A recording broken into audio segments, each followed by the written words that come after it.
My name is Dan with Dan's Holloway, and today we're going to talk about a downsizing job. With every job that we come across, there's always a learning moment. We want to try to capitalize on those things so that way we can make a better business and make better decisions for the future.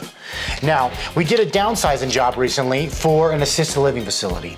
Now, if you've ever been to an assisted living facility, they're all different, okay? Some could be high-rise buildings, some could be like an apartment complex, some can be having like memory care thing. There's all sorts of different aspects to these types of facilities. This particular one was near downtown. It was a high-rise building, and it also had a memory care unit. So we had to do the downsizing aspect for a patient that passed away, and their family wanted us to take their stuff away. Keynote that I want to point out, we are trying to always get in with these assisted living facilities. And this one, like all of them, we are proving to be pretty extensive in the sense of not just being able to get in, all right? This one we've been working with for a little while, but they weren't recommending us themselves until recently. They asked us to come for one of their little vendor programs where we were displaying ourselves to their residents, and it proved to them that we are a reliable source, and then we were able to essentially get in the door with the management to be able to be a preferred vendor for these type of situations. All right, so as we get in there, this is what we noticed, okay? Memory care unit, and it is a secure memory care unit, okay? So I want you to think about this. People that are confused, they don't know where they're at all the time. Doors are locked, so they can't just wander, okay? That's exactly the way this facility was. You can't just come and go without an authorized personnel to be able to go with you. So in doing this, it's just a one-bedroom apartment. It's nothing too crazy. We discovered there was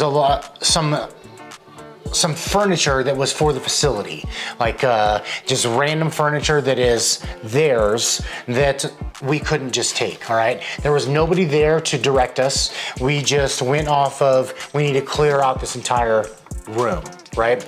Now we're taking stuff out, and then we're realizing we can't even get through this door without somebody's access. And they're not just saying, hey, I'm your designated person to do this. We had to, hey, can you open this door for us? Each and every single time. And that doesn't mean that somebody is there accessible to being able to just say, okay, I got you in 2 seconds. We gotta find them, we gotta get the door open, and then we gotta do that over and over again for multiple trips coming out of this room.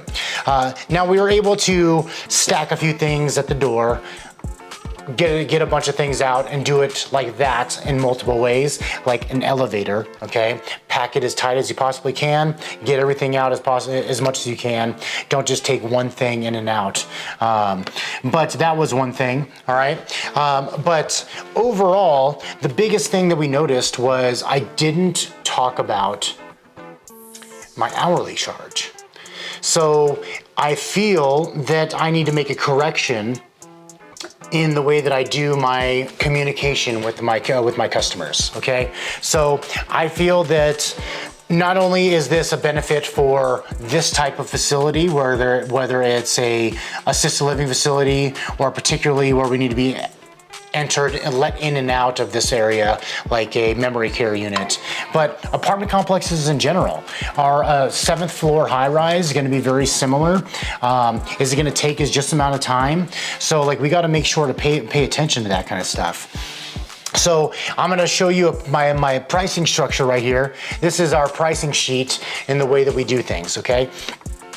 We charge $400 a quarter, and that gets you an hour of labor for each quarter. So a full truck, 4 hours of labor.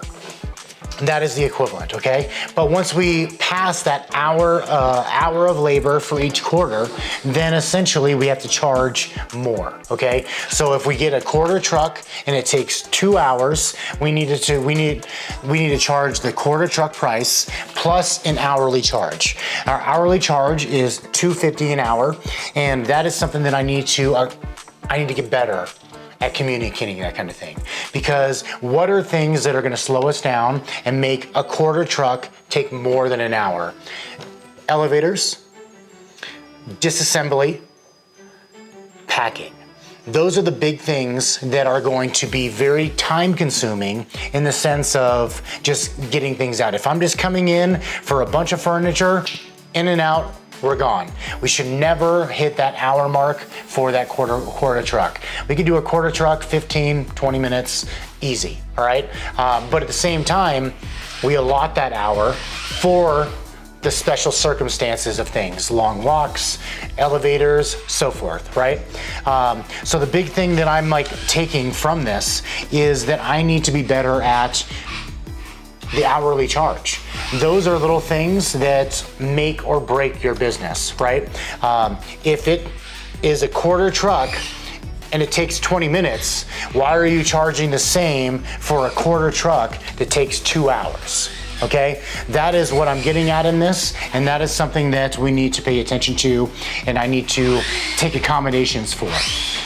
So those are the things that I'm dealing with this job, okay? The learning lessons in what things cost and what the amount of time is, okay? So this particular job took about 2 hours to get done, and we only were able to charge for the quarter truck because I did not discuss the extra costs with the customer. I'm not going to make up charges just to charge more. I understand that I can talk to the customer and I can make those changes, but to me, I feel it's a bait and switch, like bloop, bloop, bloop. Hey, it's gonna be this, but it took us this long, so we're gonna charge this. But I didn't prep the customer for that, so that in a sense is my fault. I need to eat the cost, learn from it, and make it better, okay? So those are the things that we need to learn from this stuff. You can't just blindly do things. You can't just make up stories, tell the truth, do the right things, okay? The way that we do our pricing, it's very upfront, it is very transparent, and I want it to be very clear. I don't want to just make up things on the spot after the job is done just because I feel like it should cost more money. That's not the right answer, okay? You need to be upfront and know these things beforehand so that way you're not creating a bad situation. I have had times where my communication wasn't as clear as it needed to be, and then you created problems with that, and in a sense, you have miscommunication from customer's end, miscommunication from my end, and then it creates tension, and then you got to work through it, okay? It's not what happens, it's how you handle it, okay? Now, you can absolutely renegotiate with your customer. I'm not saying that you don't do that, but the way that I do my business and the way that I work with my strategy of things is essentially, if I'm not upfront about it, I'm not going to be changing it at the end, okay? As much as I want to just say, hey, just make it a little bit bigger, or say it's a little bit over a quarter truck, it's not the right answer. You're telling a wrong story. What if you get called out on it? Then what is your answer going to be then, okay? You got to think about those things, do the right thing, do the right thing, do the right thing. Just make the appropriate adjustments, and you'll be good.